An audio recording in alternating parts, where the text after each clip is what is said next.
Hey, I was privileged today to talk to Mike Agugliaro, and we had a great conversation. And a little bit about Mike. He's on a mission to transform humanity. You know, he started his professional career at 15 years of age. He was a struggling electrician who went on to grow two eight-figure businesses, sold within 5 years of each other. Today, Mike runs two companies, a personal peak performance company and a business investment firm. From these two companies, he will impact 1 million people or more in 100 countries or more in 10 years or less.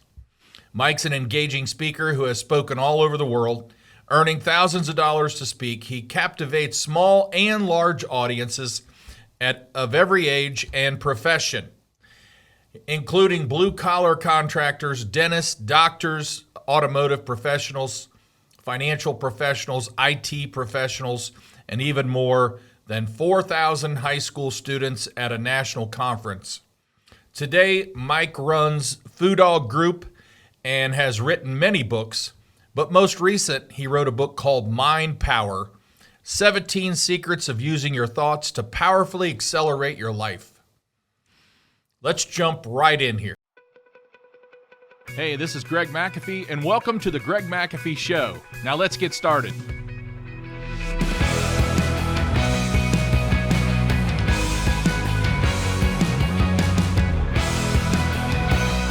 Okay, we're going to go ahead and get started here. We've got privilege to have Mike Agugliaro here with us today. And Mike owns a few companies. He owns the Food Dog Group, and he also owns Business Forge, which he'll probably talk a little bit about both as we do our podcast today. But Mike, I know you've been in the business. You've been in the heating and air and plumbing business, and you've purchased a few, you've sold a few. So you've definitely been in the industry quite a while, which we'll talk about. But we were on a Facebook the other day, several weeks ago, and something came up about a subject about jealousy and envy.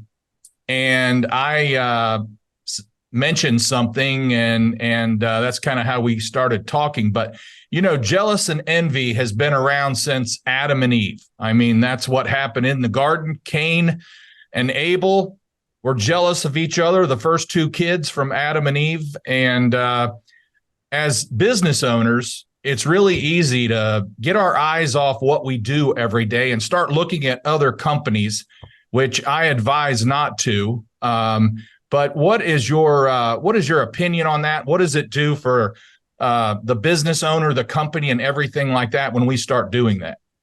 Yeah, well, I used to tell people the most dangerous thing is Facebook, because it created this comparison effect. And the comparison effect is when you think someone else has something that you should have. And I think it's, if people don't know how to control it, what they do is they have this, they live within this fantasy of seeing people, right? You see people, it's interesting. Greg, if I do a post on social media with a Lamborghini, I get 900 messages back. If I do a post about something about, life by design or compelling your life to go to the next level or connecting deep in your relationship, I get 2 or 3. And I think people have this kind of fascination to what they don't have because they're stuck in this wanting to have this emotional, immediate gratification, right? It's probably like we all have a buddy, bought a boat, real excited, tells everybody about the boat. He's buying the boat. He has the boat. 6 months later, no one cares. No one even knows about the boat no more. It sits, it's growing weeds. Yep. He don't clean it no more. And his wife can't wait to get it out of the backyard. Right. And scaling companies, if we go into it, you deal with this a lot with people looking at you, and right away they want to say, if you're a big company, you must be a thief. That's what I dealt with all the time. Right. And I don't know why. I really don't understand that, but it's human nature a lot of times, because when you're achieving and you're making things happen, I often say you're a moving target. And but the best way to keep from being shot is to keep moving upward. Um, so, what harm does jealousy and envy cause for the business owner? Yeah. Well, people become very, first off, they become this whole jealousy and goes into this world of judgmental, right? And casting judgments on what they think is true versus not true. And when I scaled, I built a company called CEO Warrior. I built that company, which was to help the plumbers, HVAC electricians, pest control people. And I built it to show them a different way of thinking. I don't know about you, Greg, but like if I can get people to just change their framing in their mind, I can easily teach them marketing, sales, and operations. Like that's a basic functions of a company. But to get people to think different. So when I started working with smaller companies, now they've scaled. So many of them scaled. I mean, over 50 companies that I worked with before I exited the company sold in the last 30 months and 90% of them became decamillionaires.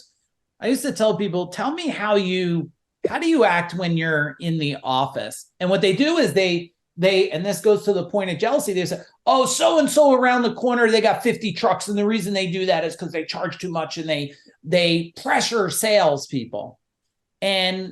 But it wasn't true. I'm not saying it's not true for any company, but it wasn't true. They just needed to, they were casting these stones, right? And I said, well, what about this? What about if we shift our framing just a little bit? And instead of looking at them as they're bad and they're doing things wrong, why don't we ask them what they're doing? So, and that's, a lot of people, I think, Greg, they followed me because when I started teaching people, when I first started, my company was probably doing 24 million. And then I sold that company in 2017. We were doing 32 million. And they became believers because they got to come in the infrastructure of my company. I used to say, tell me, when I first meet people, they come to visit, tell me what you think, how our company runs. And they would give me all that. Oh, you probably charge a lot or too much. And I say, well, what is too much? And I would just ask questions for about an hour. And I say, would you like to really see? And they would get curious and go, yeah. And I go, let me open up the kimono and show you. And then when they would leave, they would have a whole different perception about companies and people. Agreed. And I don't understand what a lot of the guys that complain about someone else being higher priced, whatever that is, don't they understand that they can make more money if maybe they raise theirs a little bit? Yeah. Well, I don't think people, look, when I started my service company, I was an electrician by trade, because when I was 15, there's like a conveyor belt, college, you, Mike, you're probably an electrician or plumber, right? Worked out pretty good for me to be an electrician over time. When I quit my boss and decided to do my own business, Greg, I figured my boss was an idiot. I ended up doing my own company to figure out I was an idiot just like my boss. I didn't know any better. All I knew was he charged 400 for this. Well, I'll charge 400 or 350. So I don't even think people even know how to do pricing. A lot of it, and the world's got more educated, but Yeah. Again, it goes back to these opinions, these judgments, and customers do it today. People do it all over the world. I would hear sometimes my siblings say, oh, they're ripping people off charging that for a car. And I'm like, did you ever stop a minute and imagine how many components, how many people, how many things they have to go through to produce a car, but you think it's expensive because of your life framing? You don't even put into the concept of everything that goes into it. And I think anybody that listening to this, if you don't know pricing or understand stuff that me and Greg are talking about here, like, today information's abundant. Greg, my dad, and maybe you're from similar generation, when I was in school, the way you got information was either from a person, a library, or my dad's prized encyclopedia set on the shelf that when company would come over, my dad would say, Italian family, come, let's go in the family room. And he'd go, oh, looks like you're looking at my encyclopedia set. And then he had to tell you how we beat up the door salesman and get a discount. And then, next thing they're all comparing encyclopedias. Today, is there really an excuse? I mean, you could hit a button, blink your eyes, and it tells you how many things to do. Now, I'm not saying people, this artificial intelligence stuff, I think is smart. I think it's good. I think human intelligence is way more powerful today. Absolutely. Boy, speaking of libraries, I was at a library for the first time last week. And have you been in a library lately? I mean, they have conference rooms, they have that you can lease, they have training rooms, they have all this stuff. It's not your old library anymore. But I mean, and you're right. I mean, we have access to our computers that we carry that just happens to be a phone, that we can look up anything at any time. So what would you what do we tell the company that the business owner who's been doing somewhere between 2 and 4 million and he's capped out and he's burnt out and he's not charging enough? What kind of advice do you give him to he's tried Googling things, he doesn't understand it, he's good at what he does, but he doesn't understand a lot of the business side. What kind of advice do you give that guy? Well, the first thing everybody should write down that's listening to this, to scale anything, you have to scale yourself. And I think people don't spend enough time investing in improving themselves. They carry these belief systems that they've been programmed with. Like my dad, he told me when I was a kid, he programmed me with money doesn't grow on trees. And after I was doing about 20 million in business, and just anybody listening, I went from under $1 million to 32 million in less than 10 years. So I had 165 service trucks on the road all over New Jersey. We did 40,000 customers a month. So we did a fair amount of customers, 200 employees, double-digit profit. And that was what year? What's that? What year?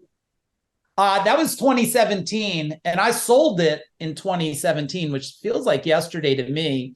I sold it for a sign my name and walk away deal at one of the highest multiples, not compared to what's happened through this last roll up, but one of the highest multiples. I was like the cat's meow, And my dad, I went to him and I said, Dad, you were right about one thing and wrong about another. And of course, my dad's a big Italian guy. He wants to know what he did wrong, right? I said, first, you told me money doesn't grow on trees. I said, but if I had lemon trees and apple trees, I could pick that and sell it for money. And he said something to me that changed my life forever. He said, you know what, son? I only told you what my dad told me and his dad told him. And I started to question myself, how many people struggling in business and the world today for whatever they want to do because they keep following beliefs that might have some value, but may not have what you need today. So then, of course, Greg, you're probably wondering, my dad's like, oh, well, at least what did I tell you that was true? I said, well, you told me you didn't own the utility company, shut the damn lights off. And I said, you were right. You still don't own the utility company. And then I became just like my dad, my kids, my whole life telling them, shut the lights off, right? I don't own the utility company. So I think that's part about business owners today is to sit there and say, hang on, maybe I don't know. The next one, I'd say probably number 3 here is I am such a believer in coaching. Not because we do forms of coaching. Right. I've had 7 coaches is the most I had at one time.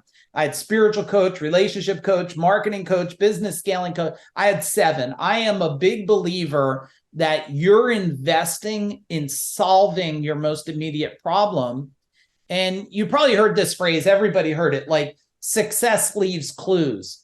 But like, who has time to be like, when my daughter was little, she used to watch Dora the Explorer, for anybody that knows that. Like, who has time in life Greg, to go run around and play Dora the Explorer and look for a clue.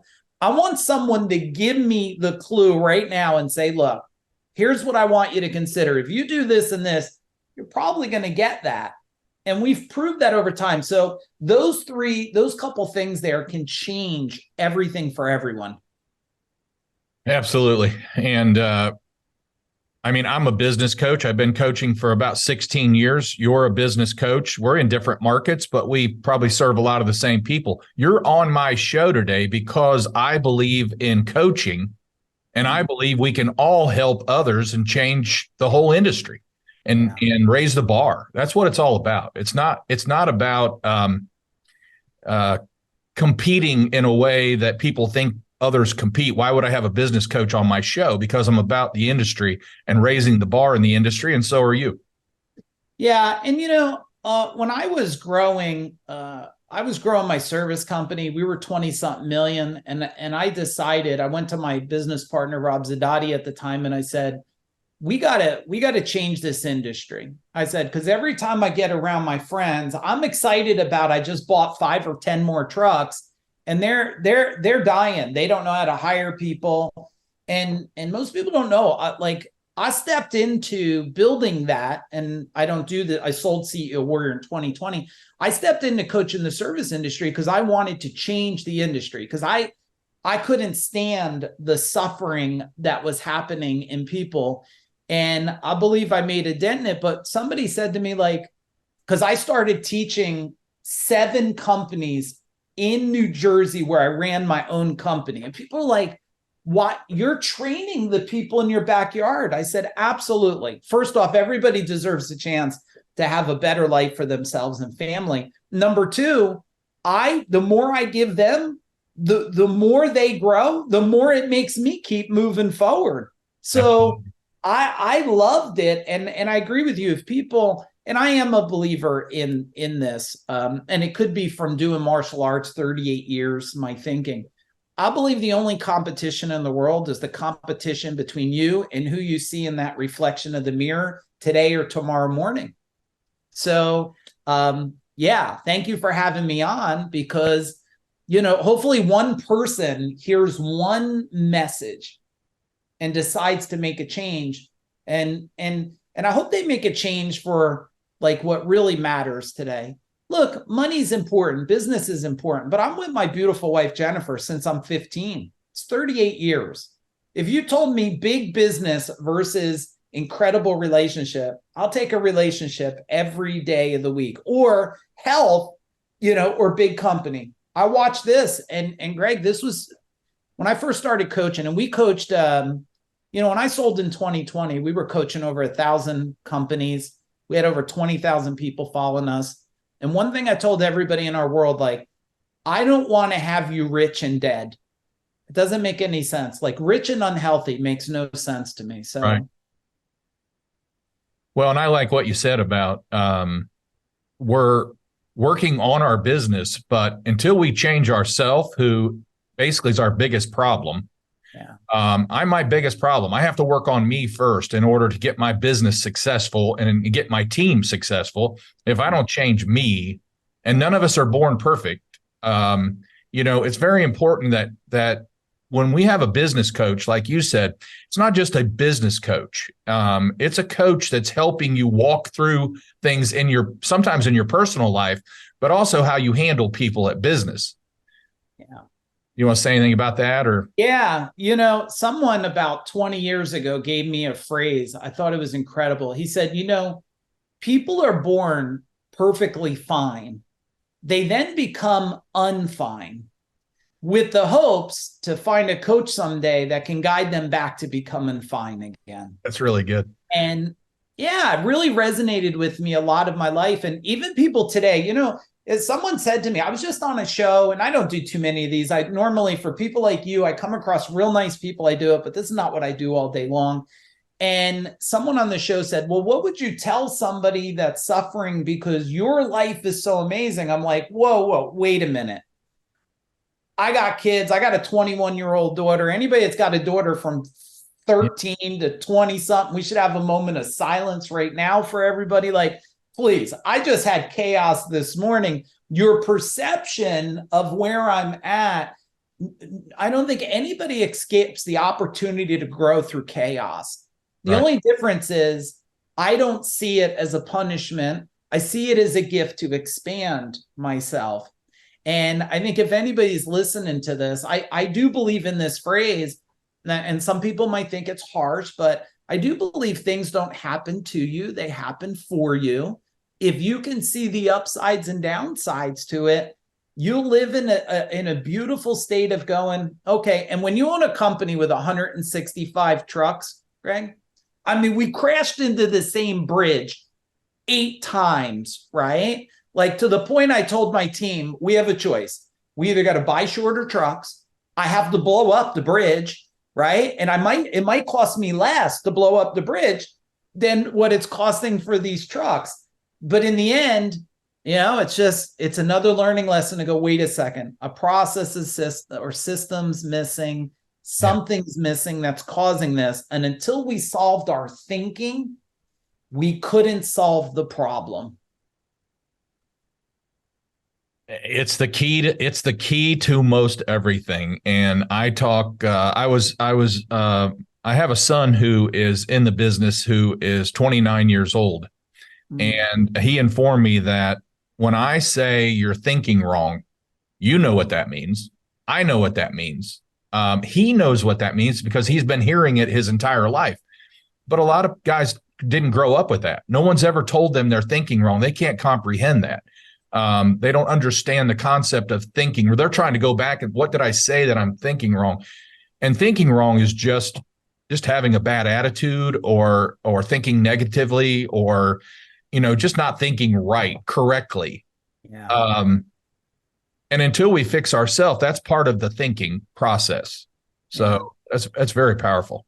This is interesting. My wife and I talk about this, Greg, and we say there's no right or wrong. There's no good or bad. There's no positive or negative.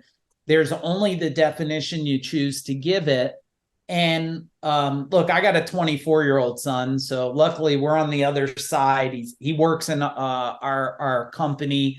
He's actually coaching about 35 people. One of them that he coached, the guy just gave him credit for helping him become a decamillionaire, just keeping his mind in the game. And what I started to ask my son and others is, hey, what you're thinking is not good or bad, but why don't you tell me how your thinking is serving you? If it's serving you to what you need, well, then keep doing it. If it's serving you to keep getting punishments, keep doing it. If it's not serving you and you don't want to keep suffering in silence, then we have to choose to take a new path. Greg, people ask me, they think, like, I invest between my wife, myself, a partner, my son, some of my team, and we're a small team. We have about 17 team members. Like, we invest over $200,000 a year in individual personal development and skills coding. Matter of fact, I had my whole team on, I don't know if you know him at all, with Ari Meisel today, who's a optimization expert. This guy is just brilliant. And I had my whole team on with him today for an hour just to say, let me tell you what we do. Tell us what we can't see.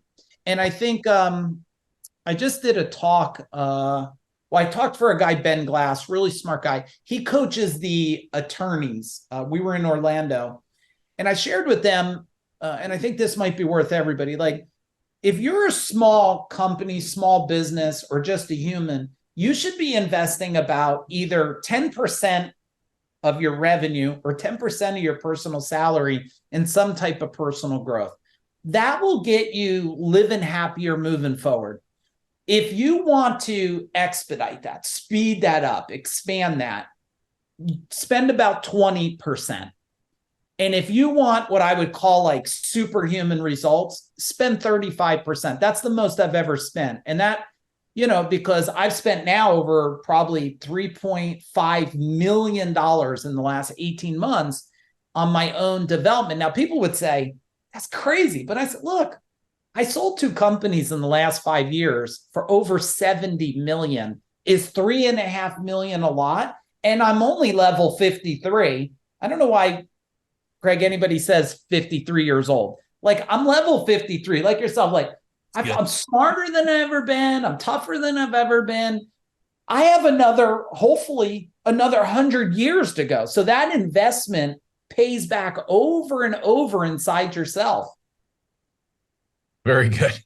Well, I'm a level 60. So, Powerful. and I feel like a level 40 today. That's good. So, so, you've got a lot of people would say that. I mean, Mike, you've made a lot of money. You've been very successful. Why are you investing $3.5 million in personal training? Man, one of my favorite words that I learned through martial arts is mastery. And mastery is being better tomorrow than you are today intentionally. And I invest constantly in myself because one, I never live in the delusion that I feel like I hit nirvana. I have evolved to the highest state. I can't possibly learn anything else. So that's the one thing. Number two, I believe the more I learn and expand, the more I'm able to help people learn faster, right? And that's why, and also it is my top personal value is learning, especially today. Look, this world is evolving so fast that they used to say, if you're not growing, you're dying. I believe if you're not personally growing, you're dead. You just haven't figured it out yet. And I believe people, the more they can say, hey, you know what? Let me keep developing. I mean, in a relationship, if you're going to go 38 years, like you guarantee you've went through a lot of transformation together. And the minute you think you're not going to go through more transformation, that relationship starts to just become stagnant and die. Exactly. And that doesn't mean it's 38 years of easiness either. Oh. Yeah. It's all growth. It's all that's growth. Right. Well, I often say, and you've heard this before, but the big used to eat the small, and now it's the fast eat the slow. So speed and the change of everything going on today is extremely fast. And if you're not fast in what you do, serving people, getting there quicker than anyone else, serving them fast, all those types of things, we're beyond a microwave society. And people are used to that and they like it. And if you're doing things like we did back in the 90s, you're going to get lost. Look how they taught kids. We taught kids today the story of the tortoise in the hare. I got news for you. The turtle never won ever. My whole life, I could tell you without a doubt, I saw a lot more run over turtles than I did rabbits. You know what that means?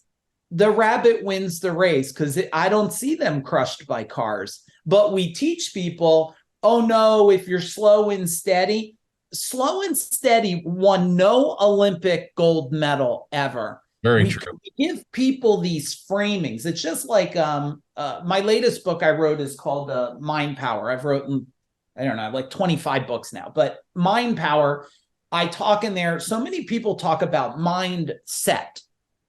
And I sat there one day saying, I wonder if this is the problem with everybody. Because if you pour concrete in your mind, it sets, it can't move. Maybe mindset is a problem. What I think people really want listening to this is mind growth. This is what you want. You want mind growth. You want to hear something on this show and go, hang on, there it is. I'm going to have, I never want, Greg, motivation of people. Motivation, Monday, it's all gone. But transformation, permanent change, you'll go and have a different conversation with your team, with your wife, with your children. You think different, you will start to do different immediately. And that's a great topic because so many seminars today are, I say, all about the hype. It's all hype. It's all in this great resort in this huge hotel, and it's all about hype. But what happens 2 or 3 or 4 days after you get back home to the office, to the home, and everything else? So what can someone do differently, rather, especially if you're if reading and learning and business coaches are important to you, then I'm sure attending seminars is important, and being part of industrial or industry associations, rather. So what can we do to avoid all that motivation and actually learn? Yeah, well, I believe really picking what you need. Like everything is this fit. Sometimes, and I've been in organizations where everybody was like me, and I didn't grow there because everybody was like me, and everybody wanted to sing Kumbaya to me, and that wasn't helping me. I needed tough love. I'm from, old school Italian. Like you needed to tell me how it is. I don't need it to be sugarcoat. You don't have to kiss my cheek when you're done. Like I need you to tell it. So that's the first thing. Interview the place you're going to go and make sure it's a fit, and say, hey, how am I, like, what should I expect? But it's always an interview both ways. What I built at CEO Warrior was pretty different. Like I tell everybody here, I don't own it no more. So I don't know if they still do it the same way or not. But like when you came to one of those events, like one of my first events when I started it 7 years ago, we had to modify it a little bit, Greg, was like at 2 a.m, we were in my backyard.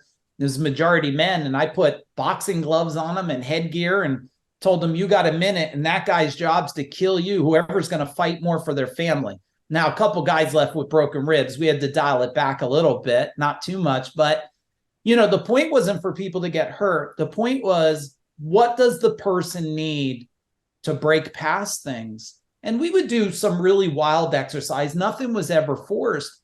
And a lot of things we're proud about. I mean, I'd have guys, because in the blue collar space, which I can't even stand the term blue collar, because the whole world puts up these flags for segregation, and they fly these banners and stuff. And I'm like, you've been segregating white collar and blue collar since the beginning of time. How about humans that want to do better and grow, right? But we had a whole bunch of military people that were suffering with this PTSD and this stuff. And literally after 3 days of one of our training, it wasn't built for that. They would go after 20 years in vet hospitals and all this. They were freed from pain and suffering inside their mind. So find a person who will get really clear with you about what you want and what you're willing to get there. And I am a big believer, if they don't have a sense of mind thinking in there to help you think different. I learned this the hard way. I was in an organization, for privacy, I won't say who it was, but they were great. They helped me a lot.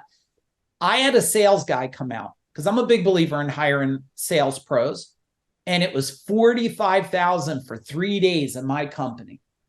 And I'm thinking, man, our conversion's going to go up. Our average could be amazing. Well, long story short, he was good, but my people were really good. Right. So it wasn't aligned well. So we got like a 1% little bump, which was not enough. And they level set back out when maybe another company might have got 50%. So I learned back then, I think the guy had good skills. He didn't have a good way to break through their thinking about what they're doing. If you can't reframe the thinking, you cannot add new stuff to that existing thinking. It just doesn't work. Well said. Well said. How about confidence? How do you become more confident, and how does confidence play a role in this whole success thing? Man, this is a great question. So certainty is part of an identity. And if you look at, someone told me this probably 25 years ago, they said, Mike, you know what? You can't build a $5 million business with like a $500,000 identity, right? If you want to build a $5 million business, you better take on a $10 million identity. Now, I shorten the curve, and maybe some people will be ready for this, and maybe some people won't. People go from this kind of worker to this operator to a business owner. And I shared with people, I figured out something. If you could move your identity to wealth investor, the faster you get. Now people go, well, wait, my company, I own one truck, I'm broke, my wife hates me. I said, but that's okay. Wait, are you investing in people? Do you have a friend you invest knowledge in? Do you have a children? You invest wisdom or maybe to their school or something. You are an investor, and it's how you define wealth. Now, wealth is defined as many things. Health is wealth, money in your bank's wealth. Wealth's a lot of things. I think if you define the identity you need and you know that this identity will get me there.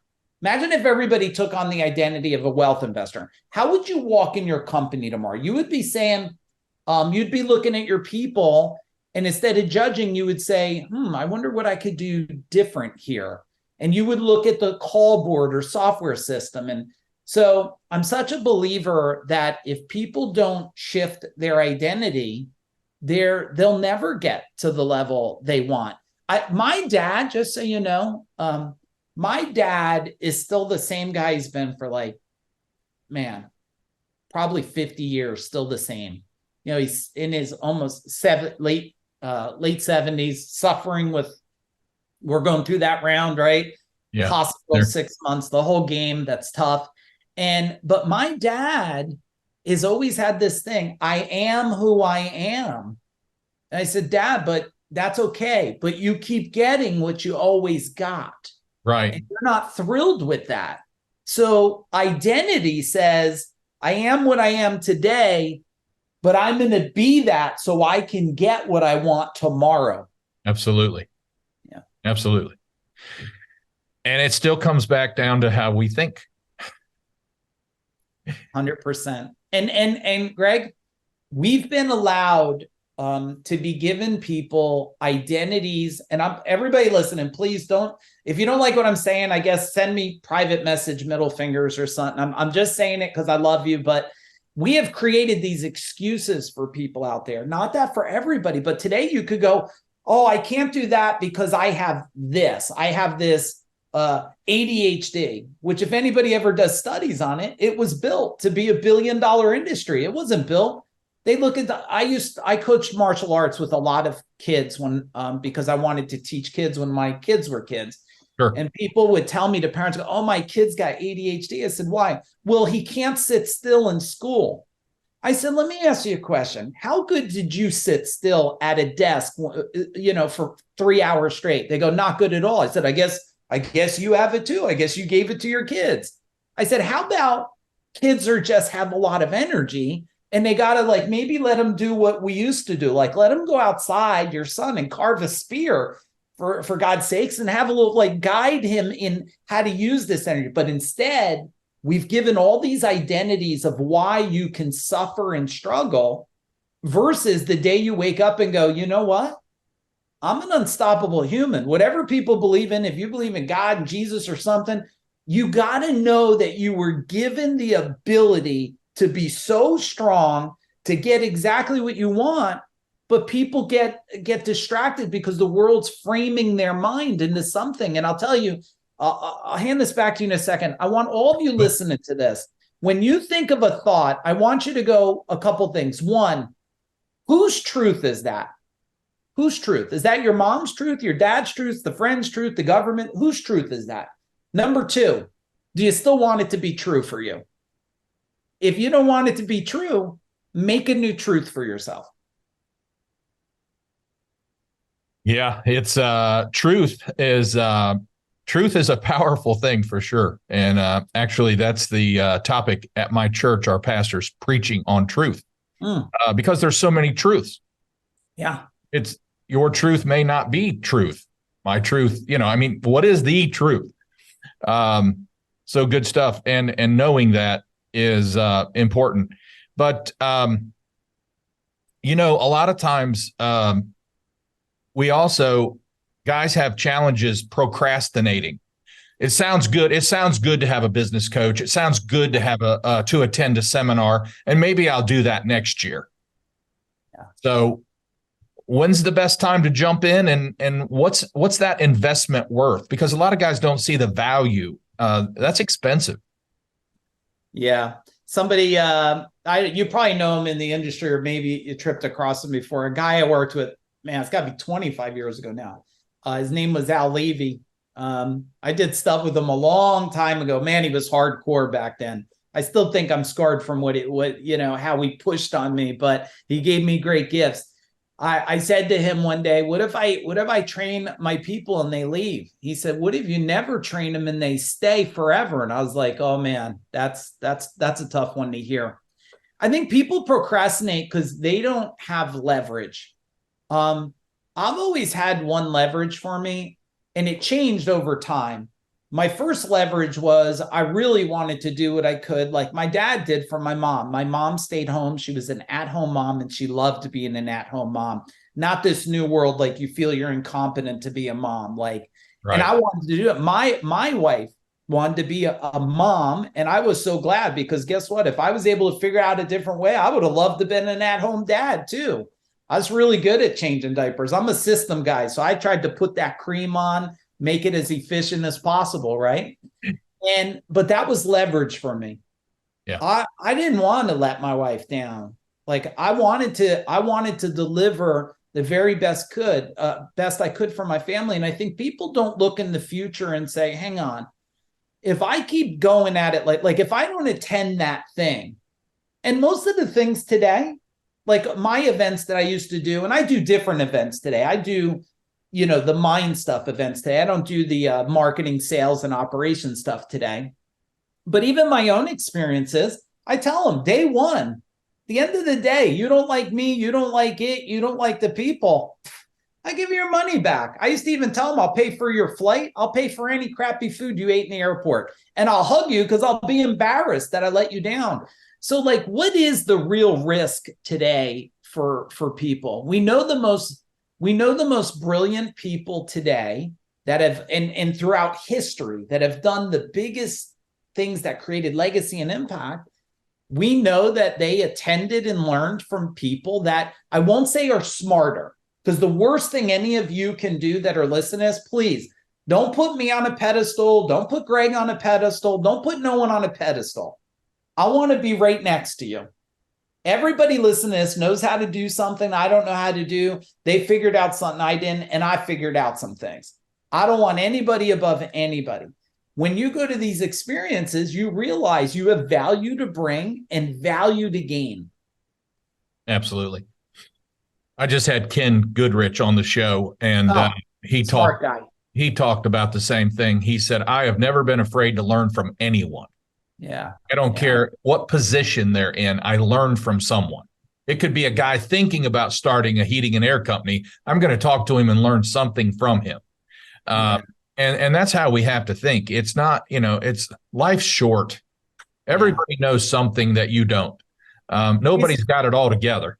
Yeah, and he's a smart one, man. Not only has he done it once big, he's done it twice. He's such a good advocate for the industry. And I used to tell people, I had a guy that used to clean my buildings, Greg. His name was Herman. He'd come in, Jamaican guy. He'd be wiping the tables, singing. He's probably in his 60s when he was doing it. He was one of my greatest coaches. It was 7:30 at night. He'd say, Mike, what are you doing here? What are you still doing here? Your kids are growing up. Your wife's waiting for you. Yeah. And a lot of times by him saying that, it would make me go, you know what? Go home now. Go home. And I used to tell him, and then he'd say, do you just wait for me to talk to you? And sometimes I'd say, yeah. And he cleaned the building. Every now and then he'd bring me eggplant or these giant tomatoes he made. He was such a caring guy, and a guy just leading. Like every night he'd come, clean and empty the garbage pails, and then he'd look for me and smile, and then he would give me his wisdom. And I'm sitting here going, okay, so I got a $20 million company. So what? So what? Am I as happy as Herman, who's bringing me a tomato to say he appreciates me because I give him this opportunity? And I'm saying, I wonder whose life is better. And that made me course correct. It made me think about life different. And a lot of people, they miss out on that stuff. They miss out on that everyone has a sense of value. I totally agree. Well, Mike, thanks for your time. Before we wrap up, is there any question that I should have asked today that you would like to share with our viewers? Yeah. I think a question to ask today that's relevant for everybody is, we're in very interesting times. We're not in good times. We're not in bad times. We're in just different times. And I would tell everybody, challenge your thinking. We are entering the greatest time in history for people to live a life. People are going to live longer. They're solving things like they never solved before. The opportunity to grow companies is greater than ever. The opportunity to scale wealth, to gain and share with your family, and to give wisdom in the future is greater than ever before. Don't let anybody, anything, or any part of the world and universe steal your ability to think that life is anything less than incredible. If you're listening to this right now, I promise whatever you think is tough is a gift. And if I would give everybody a challenge, is every day, consider doing what I do. The minute my eyes open up, I smile real big and I go, man, this is one more day. I'm not going to waste it. I'm going to make a difference. I'm going to help. I'm going to serve. And I'm going to love every breath until it's time to move on to another place in the universe here. And I hope everybody can maybe consider that. Because if everybody feels and thinks this way, the world will change. The world will change. And if I could serve anybody, and please, I have this new book out. Tell us about your book. Yeah, I wrote this book, Mind Power, because after I wrote so many business books, Greg, I found out I really clicked for me how much the mind played a part in not only success, life, and happiness. And it's been changing lives all over. But and anybody could go to Amazon, you could buy the book. But what I did want to offer people, if you know anybody that runs a battered shelter, or maybe a place where vets, or a place where any group of people are suffering at all, reach out to me. I will pay. I will send them the book. I'll do a free Zoom for them to help them. I think there is people that may not be as fortunate as everybody listening to this. And if I could do my part and help them. And of course, I don't want this to be a drive-by. So anybody listening, hit me up, private message me on Facebook if you heard something. I'm responding. I don't have bots on my personal Facebook. And I'm rooting for everybody. I'm rooting for everybody. That's awesome. Well, Mike, thanks again. We appreciate it. And keep doing what you're doing. And thank you too. Hope your company continues to prosper and your team continues to grow. So thanks for being on the show. Boom. As we wrap up here, just want to say thanks for watching. And if you're watching on YouTube, don't forget to like and subscribe below. You can also support this podcast by rating and reviewing on iTunes or your preferred listening platform. Keep listening. I'll do my best to keep challenging you. Don't forget to follow us on Instagram or Facebook at The Greg McAfee Show. No spaces, no underscores. Thanks for listening. God bless. And as always, carry on and have a great week.